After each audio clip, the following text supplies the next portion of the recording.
Hello বন্ধুরা, আমার ছেলের সবথেকে প্রিয় রেসিপি মাছের মধ্যে হচ্ছে দই কাতলা।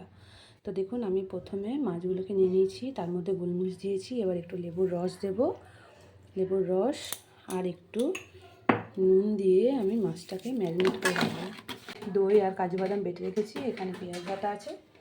তো তারপর আমি রেসিপিটা আপনাদের সামনে তুলে ধরবো।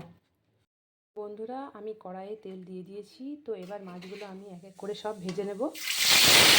তেলের মধ্যে দিয়ে দেবো গোটা গরম মশলা, বেটে রাখা রসুন আর পেঁয়াজের পেস্ট,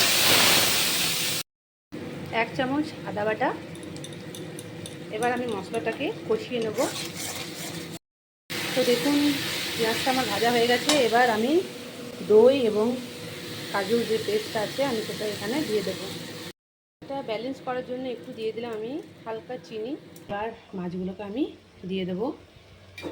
আমি পেঁয়াজের বেরেস্তা করে রেখেছি, এটা আমি উপর থেকে ছড়িয়ে দেবো। একটু গরম মশলা স্বাদ অনুযায়ী দেবো, একটু সামান্য ঘি।